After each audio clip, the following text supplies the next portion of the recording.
right, Chapter 3 of the Graveyard Book. Chapter 3 is called The Hounds of God. And there's a picture coming up. I think I'll wait to show it to you. One grave in every graveyard belongs to the ghouls. Wander any graveyard long enough and you will find it, water-stained and bulging, with cracked or broken stone, scraggly grass or rank weeds about it, and a feeling when you reach it of abandonment. It may be colder than the other gravestones, too, and the name on the stone is all too often impossible to read. If there is a statue on the grave, it will be headless, or so scabbed with fungus and lichens as to look like a fungus itself. If one grave in a graveyard looks like a target for petty vandals, that is the ghoul gate. If the grave makes you want to be somewhere else, that is the ghoul gate. There was one in Bod's graveyard. There is one in every graveyard. Here's the picture. It starts here. And then it goes on, as the pictures in this book do.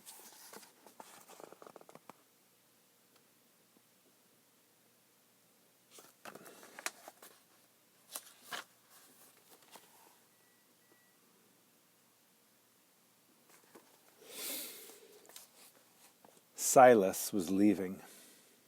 Bod had been upset by this when he had first learned about it. He was no longer upset. He was furious. "But why?" said Bod.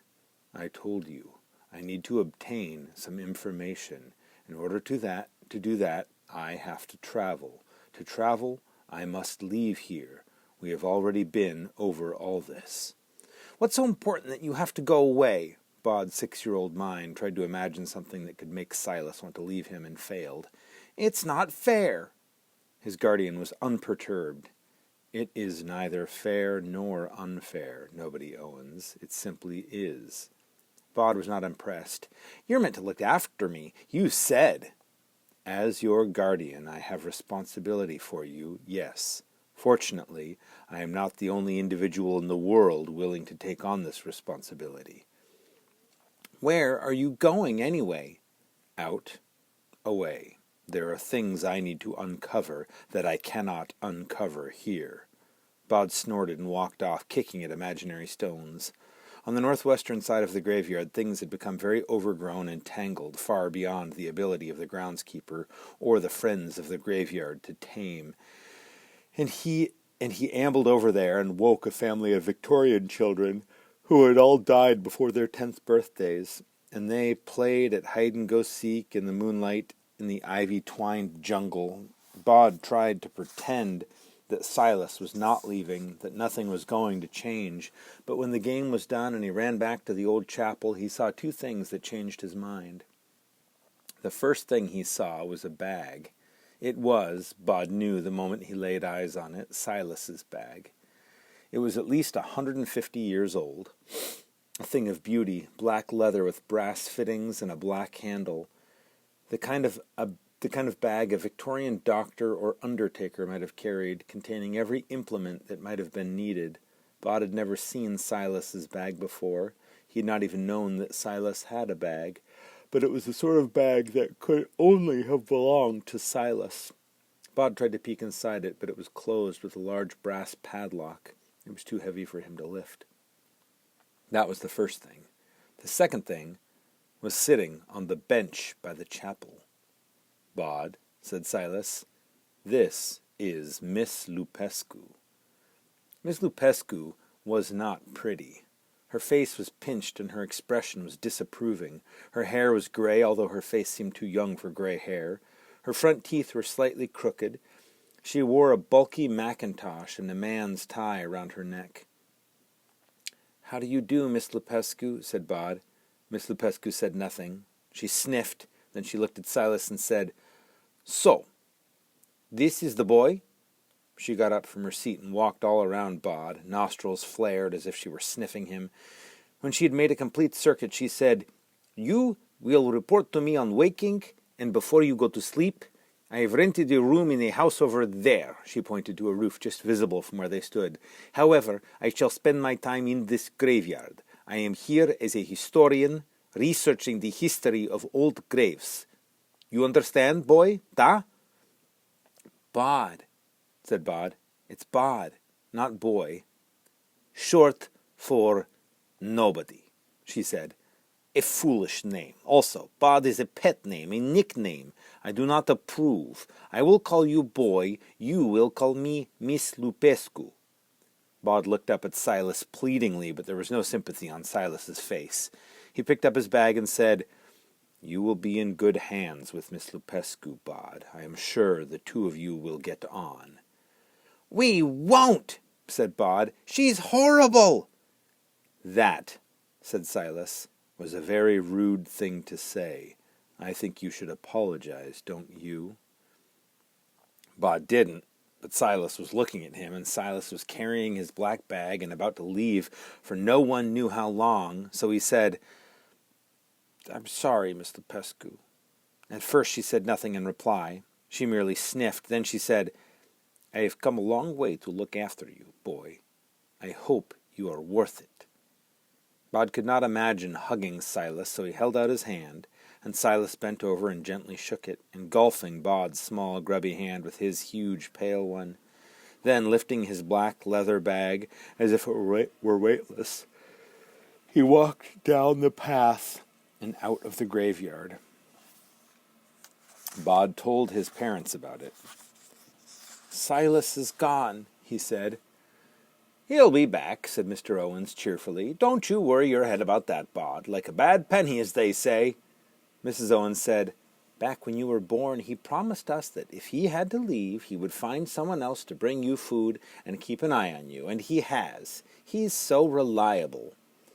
Silas had brought Bod food, true, and left it in the crypt each night for him to eat, but this was, as far as Bod was concerned, the least of the things that Silas did for him. He gave advice, cool, sensible, and unfailingly correct. He knew more than the graveyard folk did, for his nightly excursions into the world outside meant that he was able to describe a world that was current, not hundreds of years out of date. He was unflappable and dependable, had been there every night of Bod's life, so the idea of the little chapel without its only inhabitant was one that Bod found difficult to conceive of. Most of all, he made Bod feel safe. Miss Lupescu also saw her job as more than bringing Bod food. She did that too, though. What is that? Asked Bod, horrified. Good food, said Miss Lupescu. They were in the crypt. She had put 2 plastic containers on the tabletop and opened the lids. She pointed to the first. Is beetroot barley stew soup. She pointed to the second. Is salad. Now you eat both. I make them for you. Bod stared up at her to see if this was a joke. Food from Silas mostly came in packets, purchased from the kind of places that sold food late at night and asked no questions. No one had ever brought him food in a plastic container with a lid before. It smells horrible, he said.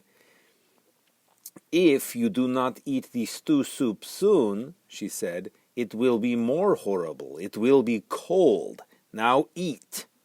Bod was hungry. He took a plastic spoon, dipped it into the purple-red stew, and he ate. The food was slimy and unfamiliar, but he kept it down. Now the salad, said Miss Lupescu, and she unpopped the top of the second container. It consisted of large lumps of raw onion, beetroot, and tomato, all in a thick vinegary dressing. Bod put a lump of beetroot into his mouth and started to chew. He could feel the saliva gathering and realized that if he swallowed, he would throw it back up. He said, I can't eat this. It's good for you. I'll be sick. They stared at each other, the small boy with tousled, mousy hair, the pinched, pale woman with not a silver hair out of place. Miss Lupescu said, You eat one more piece. I can't. You eat one more piece now, or you stay here until you have eaten it all. Bod picked out a piece of vinegary tomato, chewed it, and choked it down. Miss Lupescu put the tops back on the containers and replaced them in the plastic shopping bag. She said, Now, lessons. It was high summer. It would not get fully dark until almost midnight. There were no lessons in high summer. The time that Bod spent awake, he spent in an endless warm twilight in which he would play or explore or climb. "Lessons," he said. "Your guardian felt it would be good for me to teach you things." "I have teachers. Letitia Boros teaches me writing and words, and Mr. Pennyworth teaches me his complete educational system for younger gentlemen with additional material for those post-mortem. I do geography and everything. I don't need more lessons." "You know everything then, boy? 6 years old and you already know everything?" "I didn't say that." Miss Lupescu folded her arms. "Tell me about ghouls," she said. Bod tried to remember what Silas had told him about ghouls over the years. "Keep away from them," he said. "And that is all you know, da? Why do you keep away from them? Where do they come from? Where do they go? Why do you not stand near a ghoul gate, eh, boy?" Bod shrugged and shook his head.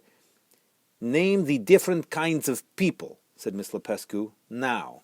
Bod thought for a moment. "The living," he said. The dead." He stopped. Then, "Cats," he offered uncertainly. "You are ignorant, boy," said Miss Lupescu. "This is bad. And you are content to be ignorant, which is worse. Repeat after me. There are the living and the dead. There are the day folk and the night folk. There are ghouls and mistwalkers.